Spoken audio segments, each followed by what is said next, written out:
The ultimatum chamber, the Nexus station hung in the void like a massive metallic flower, its 12 arms stretching outward into the darkness of space. Each arm represented one of the major galactic civilizations, and today, for the first time in 3 centuries, all 12 were occupied.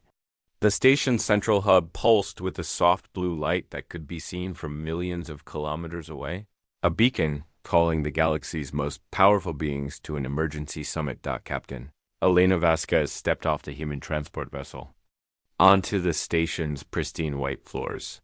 Her black diplomatic uniform was crisp and professional, but those who knew her could see the tension in her shoulders.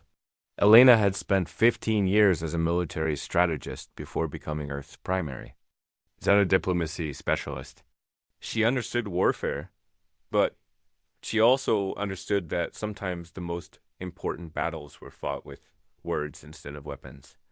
Behind her walked Dr. Marcus Chen, a slight man with gentle eyes who carried himself with the quiet confidence of someone who spent his life studying alien cultures. Marcus had authored the definitive guides on 17 different species and spoke 9 alien languages fluently. Where Elena saw potential threats and strategic advantages, Marcus saw fascinating civilizations with rich histories and complex motivations. The human delegation was small compared to the massive entourages brought by other species. While the Zephyrian Trade Consortium had arrived with 30 advisors, and the Kralik war clans brought a full military escort, the humans had come with just 5 representatives. This simplicity had not gone unnoticed by the other galactic powers. As they walked through the station's corridors, Elena noticed the subtle ways other species moved away from them. Conversations stopped when humans approached. Alien eyes followed their every movement. The tension was thick enough to cut with a knife, and Elena had a sinking feeling that this summit would not end well for humanity. The central council chamber was a magnificent sight. The ceiling stretched up 40 meters, covered in a dome of transparent aluminum that showed the stars beyond. 12 crescent-shaped tables were arranged in a perfect circle, each designed to accommodate the specific needs of different species. The aquatic collective section was filled with water, while the silicon-based geometrid delegation had crystalline formations that served as both seats and communication devices. Elena took her place at the human table, noting how much smaller it was compared to the others.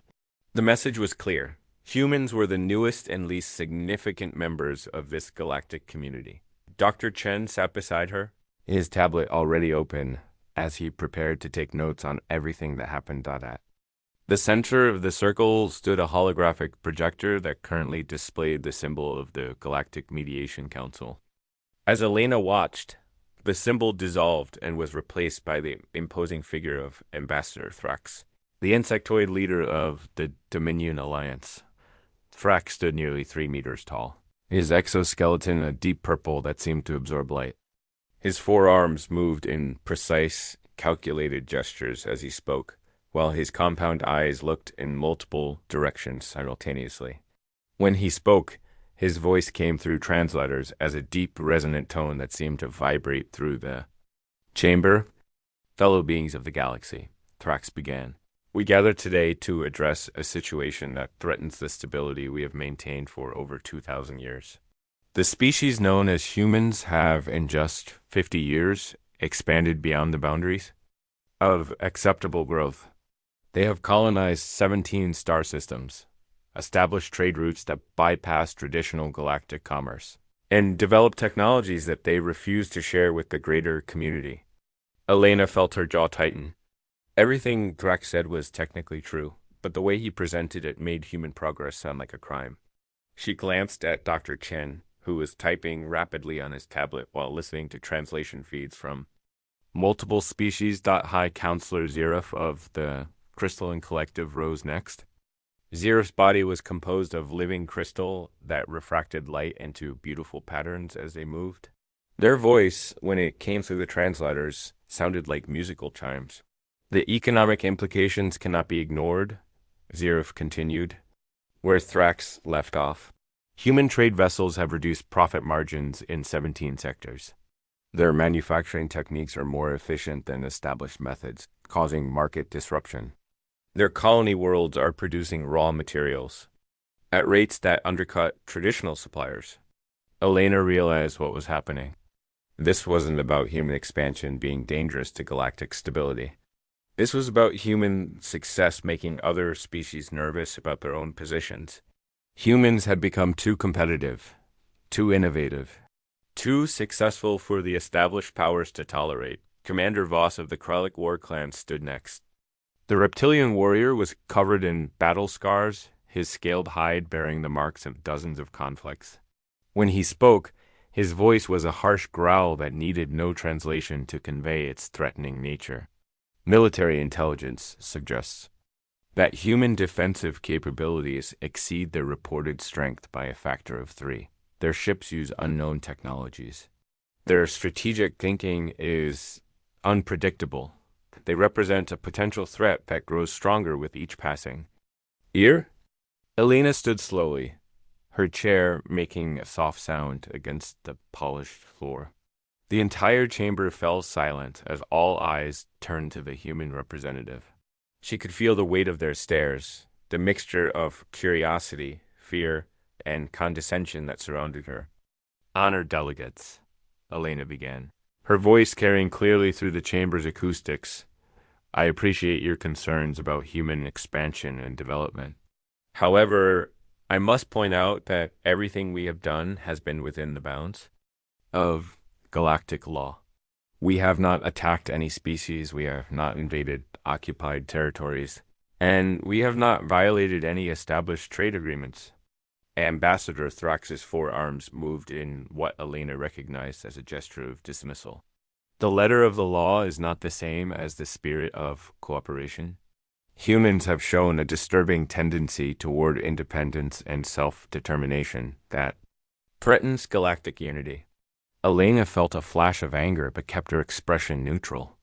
"I was not aware that independence and self-determination were considered threats to galactic unity." High Counselor Zir's crystalline form brightened as they spoke.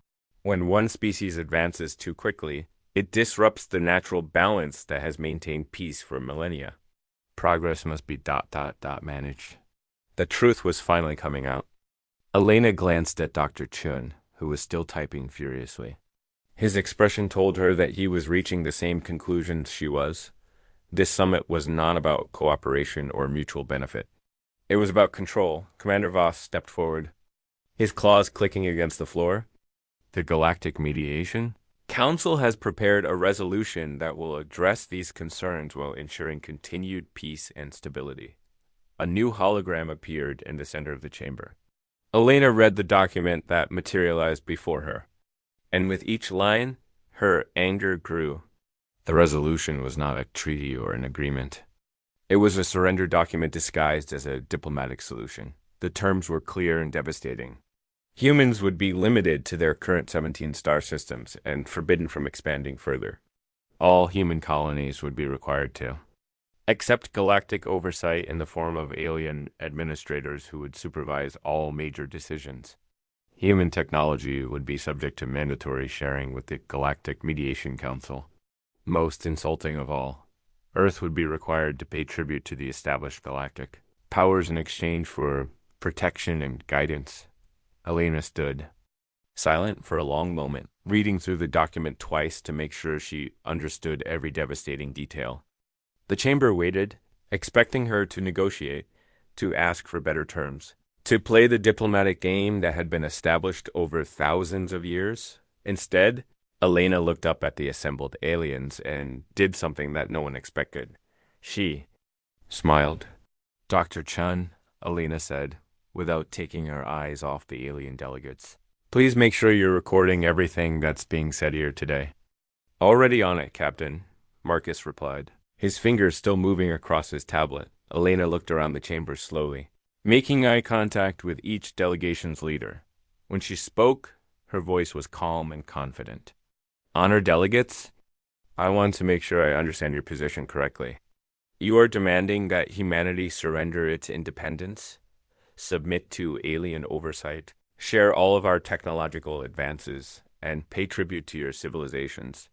In exchange, you offer us the privilege of continued existence under your protection. Ambassador Thrax's compound eyes glittered. That is a simplified but accurate summary of the resolution. And if we refuse, Commander Voss bared his teeth in what might have been a smile. Then humanity will find itself isolated from galactic commerce, excluded from established trade routes, and without the protection that membership in the galactic community provides. Elena nodded thoughtfully. I see. And you believe this is the best path forward for galactic stability? It is the only path forward, High Counselor Zerif replied, their crystalline form pulsing with certainty.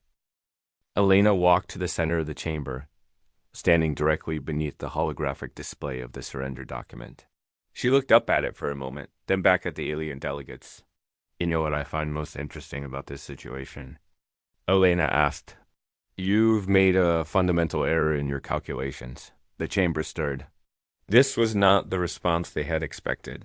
You've assumed that humans need your protection. You've assumed that we're dependent on your trade routes. You've assumed that isolation from your community would be a punishment rather than opportunity. Elena began walking around the chamber, her footsteps echoing in the sudden silence. But most importantly, you've assumed that we've been entirely honest about our capabilities, and Dr. Chun looked up from his tablet, a slight smile playing at the corners of his mouth. Elena caught his eye and nodded almost imperceptibly. Captain Vasquez, Ambassador Thrax said, his voice carrying a warning tone. I would caution against making threats in this chamber. Elena stopped walking and turned to face the insectoid leader. I'm not making threats, Ambassador. I'm making observations. She walked back to the human table and picked up her own copy of the surrender document. Without breaking eye contact with the alien delegates, she tore it in half. The sound of tearing paper echoed through the chamber like a gunshot. The human answer to your resolution is no, Elena said clearly. We reject your terms, we reject your oversight, we reject your protection, and we reject the fundamental premise that humanity needs permission from anyone to exist and thrive in this galaxy. The chamber erupted in shocked voices as delegates began talking rapidly in multiple languages. Elena raised her voice to be heard over the commotion. Dr. Chen, please gather your materials. We're leaving? Captain, Commander Voss growled, you are making a mistake that will cost your species dearly. Elena stopped at the chamber's exit and turned back to face the assembled alien powers. Commander, the only mistake we've made is waiting this long to have this conversation. You'll understand what I mean very soon. As the human delegation walked out of the chamber, Elena heard Ambassador Thrax's voice calling after them. You cannot simply walk away from the galactic community. You cannot survive alone. Elena paused at the threshold and looked back one final time. Watch us, she said. The doors closed behind the humans with a soft hiss, leaving behind a chamber full of alien delegates who had just experienced something unprecedented in galactic history. For the first time in over 2,000 years, a species had refused to submit to the established order. What they didn't know was that Elena Vasquez had just fired the opening shot in a war that would reshape the galaxy forever. And humanity had been preparing for this moment much longer than anyone imagined. The Silent War begins. General Sarah Mitchell stood in the command center buried 3 kilometers beneath the Rocky Mountains, watching displays that showed the positions of every known alien vessel in human space. The room hummed with quiet activity as dozens of technicians monitored communications, tracked ship movements, and coordinated operations across 17 star systems.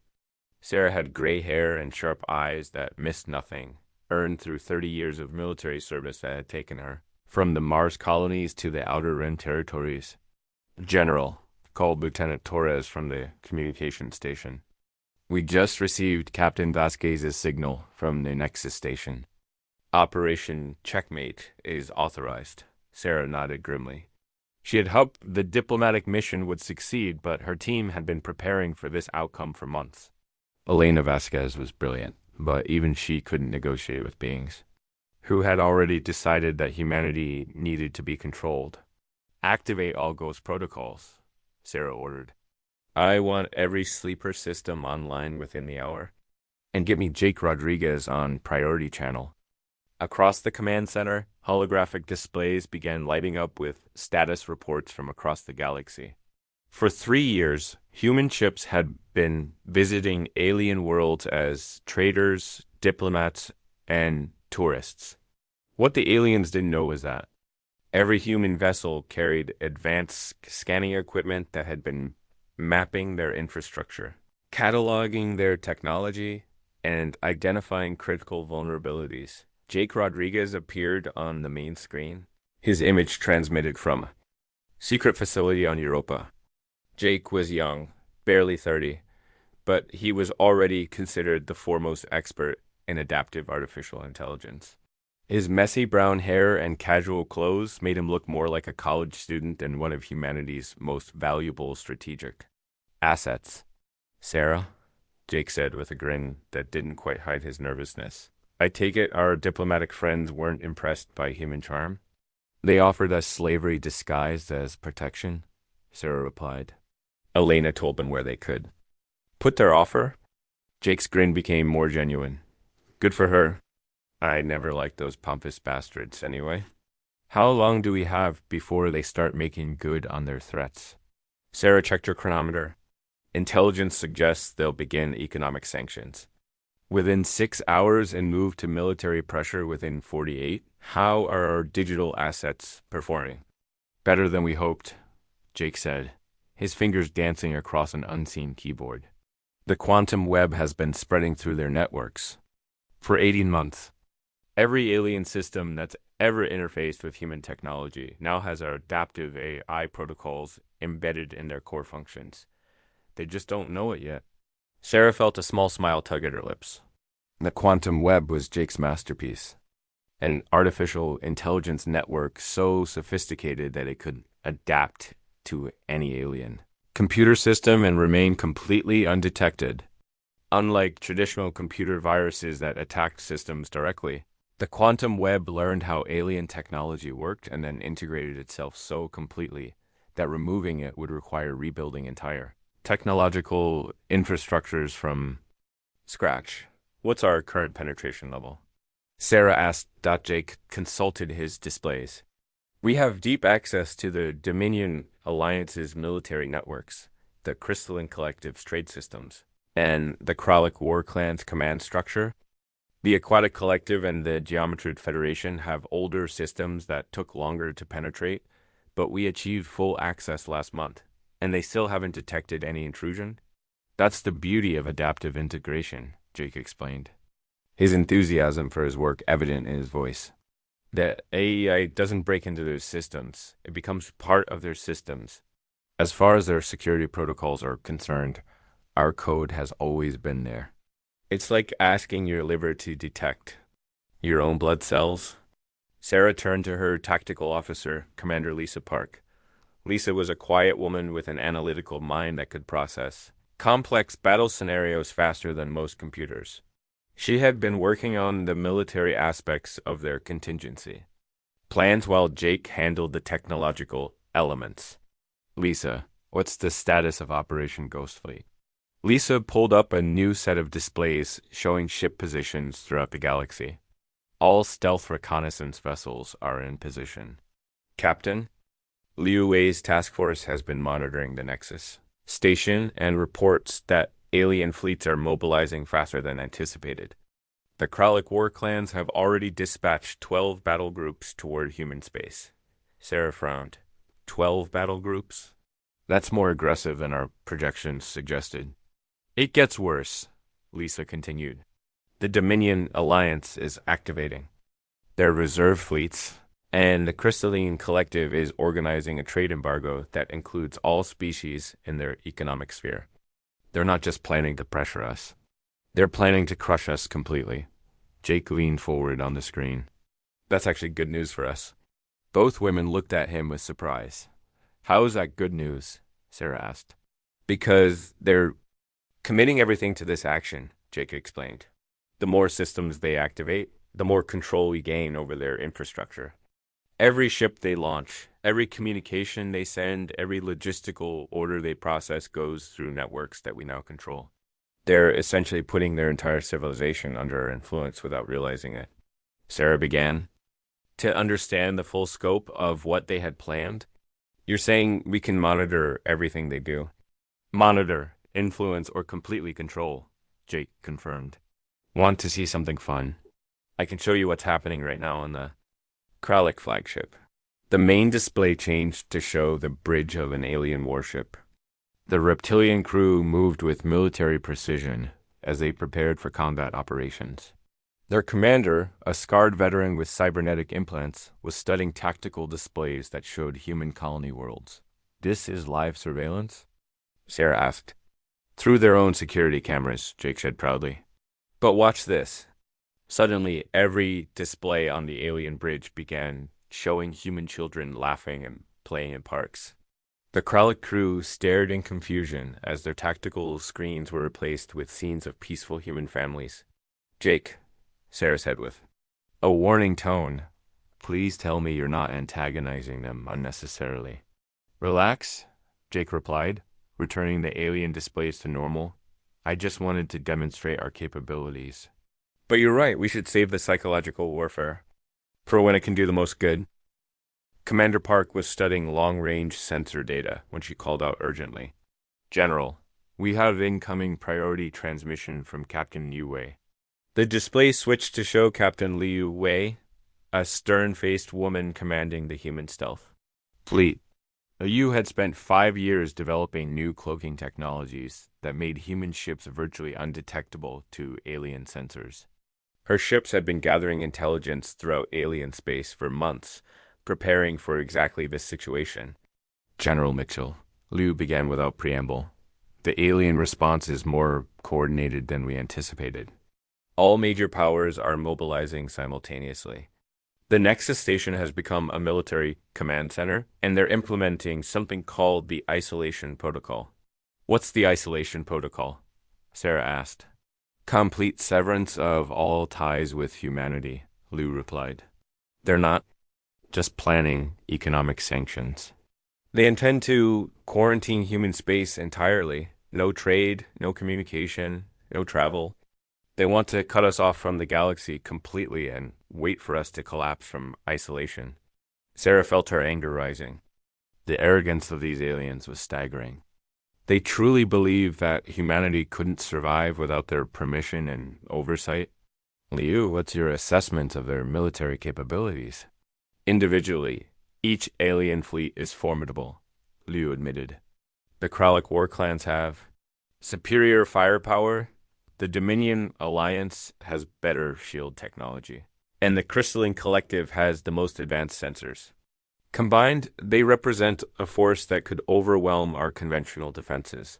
But, Sarah prompted, sensing there was more. Liu smiled grimly. But they're all using integrated command systems that rely on quantum communication networks. Networks that, according to Mr. Rodriguez, we now control. Jake's voice came through the speakers with barely contained excitement. Sarah, we can do more than just monitor their fleets. We can coordinate them. The implications hit Sarah like a physical blow. You mean we can control their military operations? Every ship, every weapon system, every communication relay, Jake confirmed. The quantum web has been learning their protocols for months.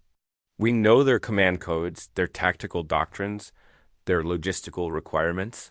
We can make their own fleets dance to whatever tune we choose. Commander Park was running calculations on her tactical display. If we can control their military assets, we could turn this entire situation around without firing a single shot. That's exactly what I'm thinking, Sarah said. Jake, how quickly can you implement coordinated control over their fleets? The systems are already in place, Jake replied. I just need authorization to move from passive monitoring to active control. Sarah thought carefully about the decision before her. What they were contemplating would fundamentally change the balance of power in the galaxy. It would also prove to every alien civilization that humanity was far more advanced than anyone had suspected. Before we make this move, Sarah said slowly, I want to understand the full scope of our capabilities. Jake, show me everything. The command center's displays transformed into a comprehensive map of the galaxy. Jake's voice provided narration as different systems lit up in various colors. Red hates military networks under our control. Blue shows economic and trade systems. Green represents communication and media networks. Yellow marks transportation and logistics. Sarah stared in amazement as nearly every major alien civilization appeared predominantly colored on the map. How long have we had this level of access? The penetration began 3 years ago, Jake explained. But we only achieved comprehensive integration 6 months ago. We've been very careful to remain undetected while we mapped their entire technological infrastructure. This is incredible, Commander Park whispered. We're not just talking about military advantage. We have the ability to influence every aspect of their civilizations. Which brings us to an interesting question, Sarah said thoughtfully. What exactly do we want to accomplish here? The question hung in the air as the command team considered their options.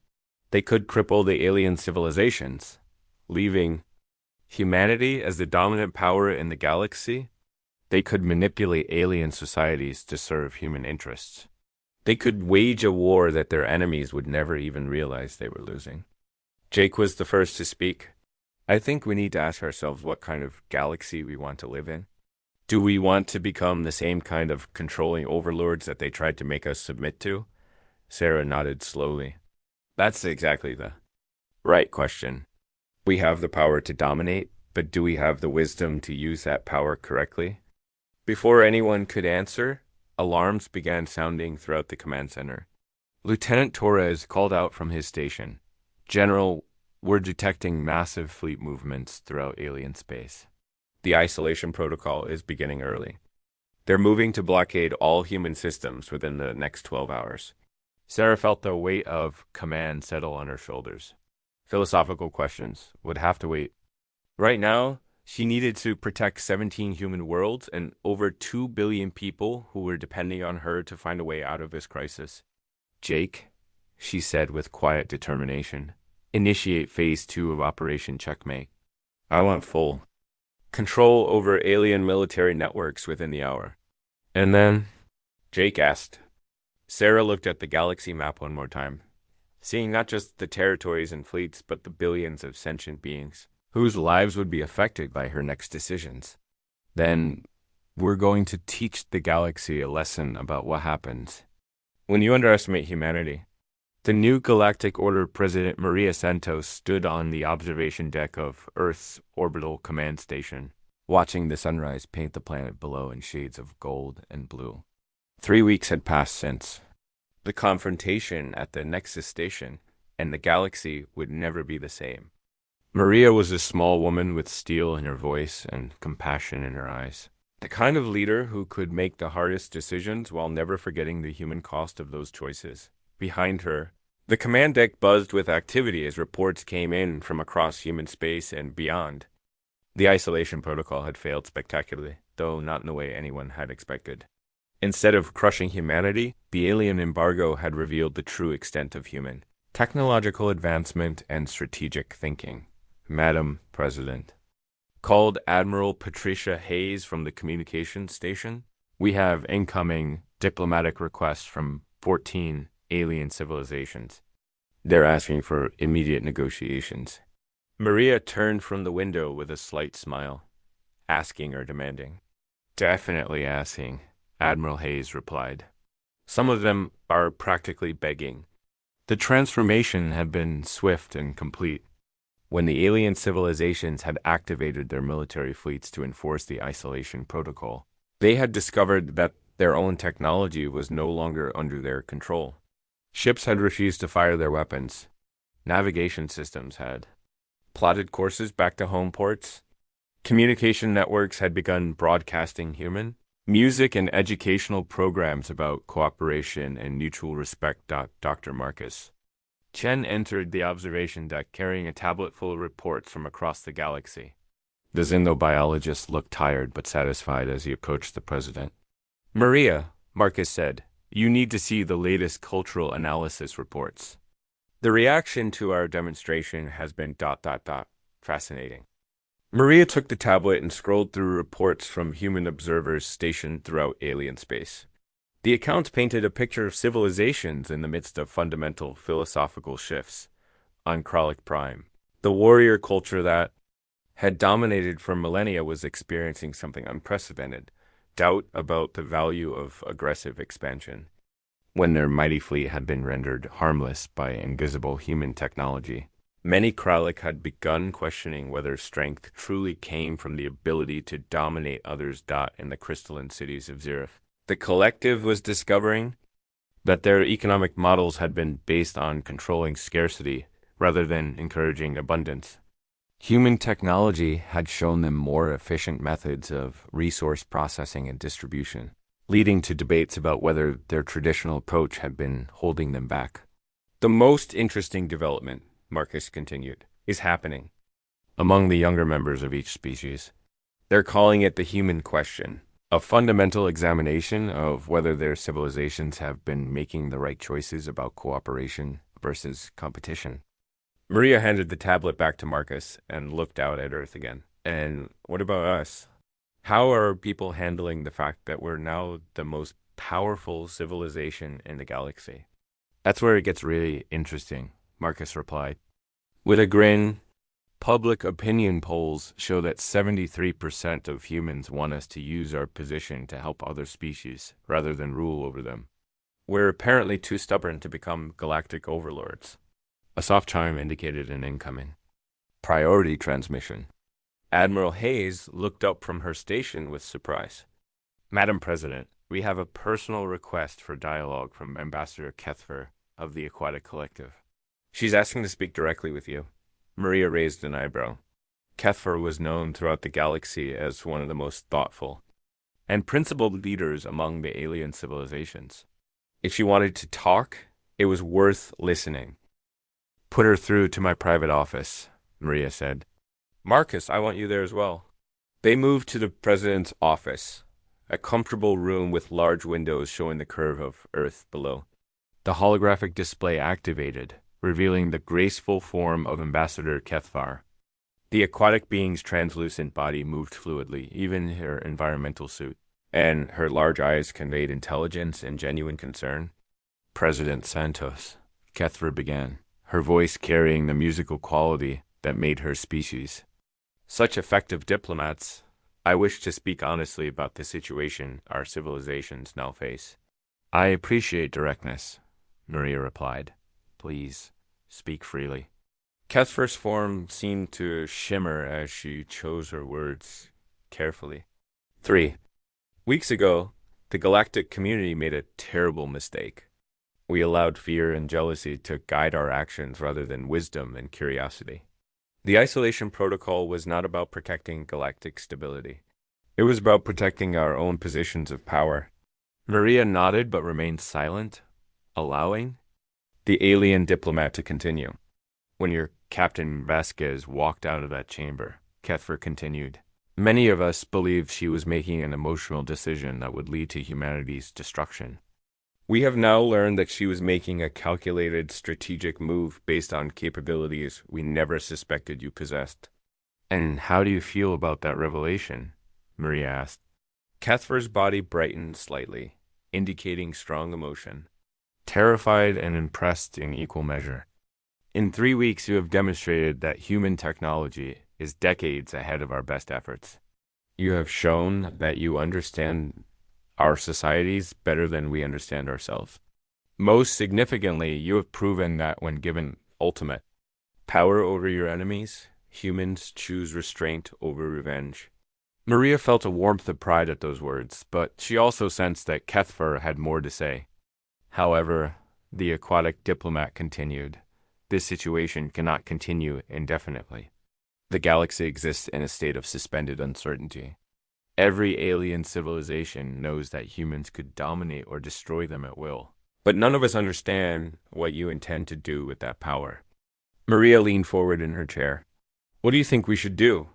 That is precisely why I wanted to speak with you directly, Kethver replied. The Aquatic Collective has spent considerable time studying human history and philosophy. We believe we understand what humans value most: the freedom to choose their own path and the opportunity to explore new possibilities. That's a fair assessment, Maria agreed. Then perhaps, Kethfer said, hopefully, there is a way forward that serves everyone's interests. The galaxy needs leadership, but not the kind of domination that the old council provided. What if humans were willing to serve as mediators and protectors rather than rulers? The idea hung in the air between them, full of potential and complexity. Maria glanced at Marcus, who was nodding thoughtfully. What would that look like in practical terms? Maria asked.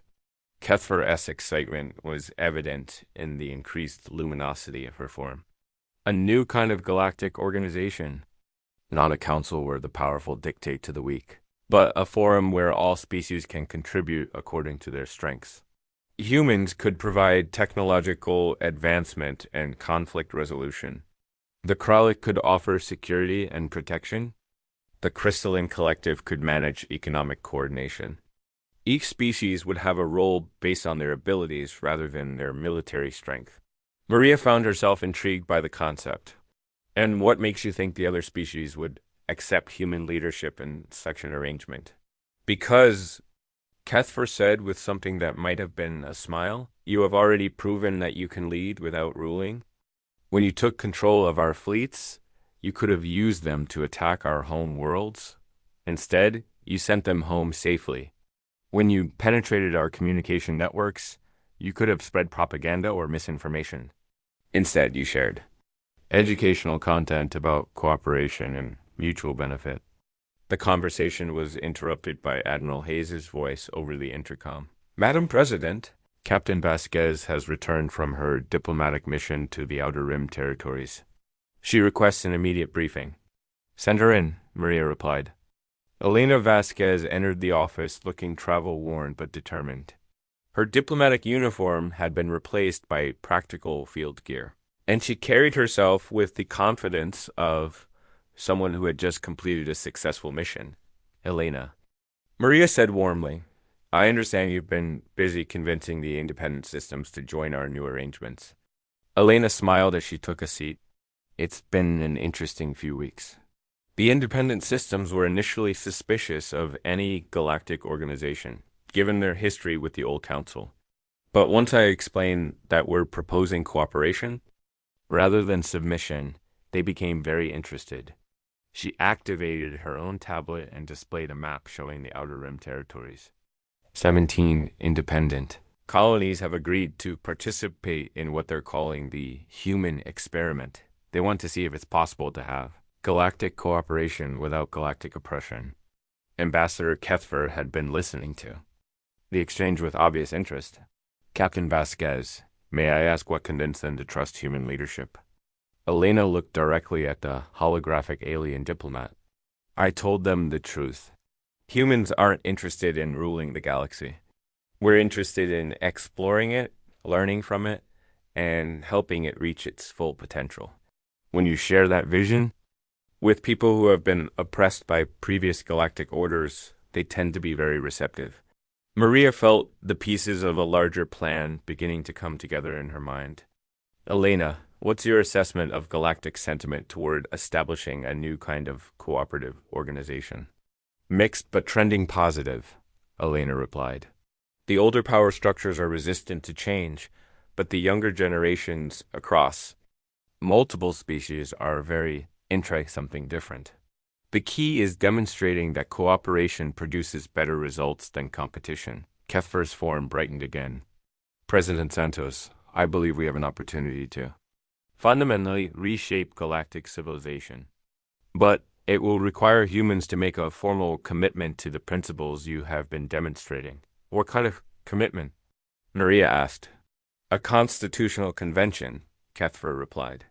A gathering of representatives from every willing species to establish the principles and structures of a new galactic order.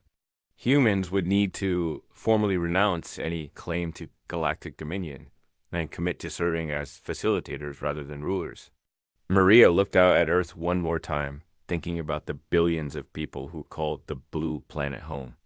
Humanity had worked for centuries to reach the stars, and now they had the opportunity to help shape the future of the galaxy itself. Elena, she said finally, how long would it take to organize such a convention? With human technology handling the logistics and communication? Elena replied with a grin. I could have representatives from 50 species gathered within a month. Maria turned back to Ambassador Kethvar. Ambassador, please inform the Aquatic Collective that humanity accepts the challenge of helping to create a new galactic order. But we'll do it on human terms, with transparency, voluntary participation, and respect for the independence of every member species.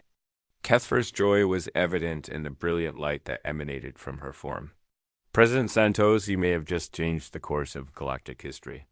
As the holographic connection ended, Maria stood with Elena and Marcus, looking out at the stars visible through the office windows. Somewhere out there, dozens of alien civilizations were preparing to try something that had never been attempted before, a galactic community based on cooperation rather than domination. Do you think it will work? Marcus asked quietly. Elena smiled as she watched a human transport ship depart for the Outer Rim territories. 3 months ago, the galaxy tried to force us into submission. Today, they're asking us to help them build a better future. I'd say we're off to a good start. Maria nodded, feeling the weight and excitement of the challenge ahead. The galaxy is about to learn that the best way to lead is to serve. And the strongest civilizations are those that lift others up rather than tear them down. In the weeks that followed, the Constitutional Convention would bring together representatives from 47 species to draft the charter for the Galactic Cooperative.